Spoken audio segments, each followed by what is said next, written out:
Representative Monforton. Thank you, Mr. Chairman, members of the committee. Let me first apologize for my voice, which seems to be getting worse by the day rather than better. This amendment is based on claims of Aboriginal rights by the tribe east of the Continental Divide in Montana.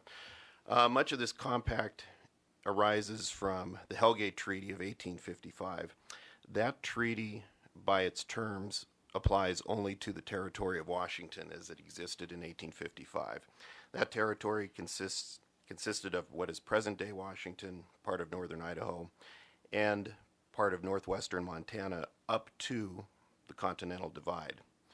The treaty, by its terms, does not apply east of the Continental Divide.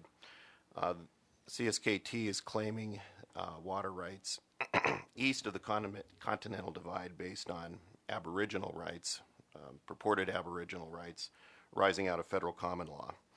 The tribe has stated consistently that if the compact doesn't pass, and they've stated this for several years, that if the compact doesn't pass, they will file, I think it's at least 10,000 claims, many of them east of the Continental Divide.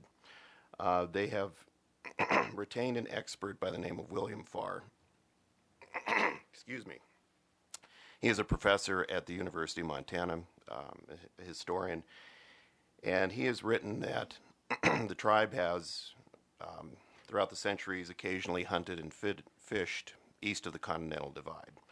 He has also admitted on several occasions that lands east of the Continental Divide were either controlled by the Blackfeet or were what he described as a war zone, controlled by no particular tribe, and eventually some of those lands became known as a common hunting ground.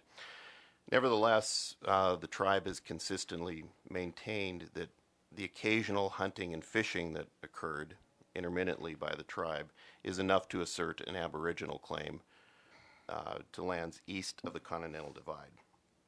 However, in 2012, the Ninth Circuit issued a decision entitled Native Village of Eyak, EYAK versus Secretary of Commerce.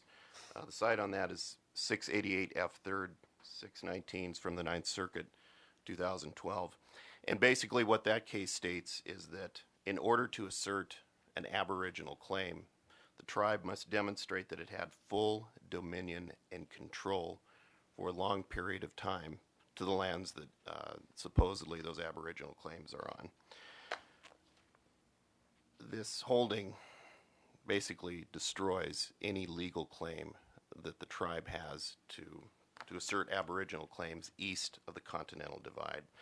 It took me about half an hour to find this case, and took me another half an hour to find Dr. Farr's reports.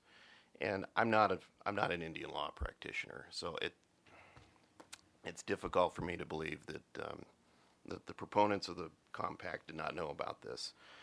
The Compact Commission a couple years ago, I believe actually a year ago in early 2014, issued a report basically summarizing the compact, or at least the compact as it existed at that point.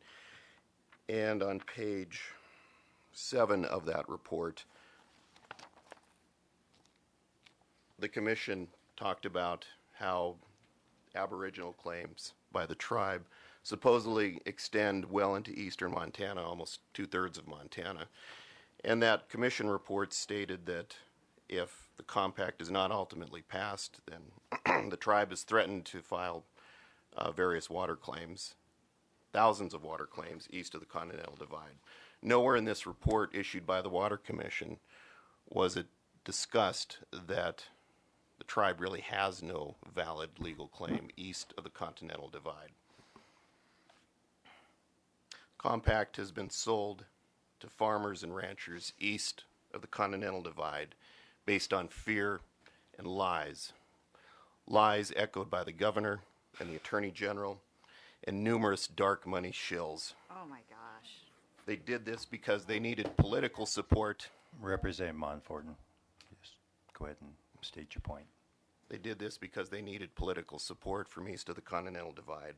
This amendment will deprive the tribe of the ability to use frivolous claims to continue extorting farmers and ranchers east of the Continental Divide.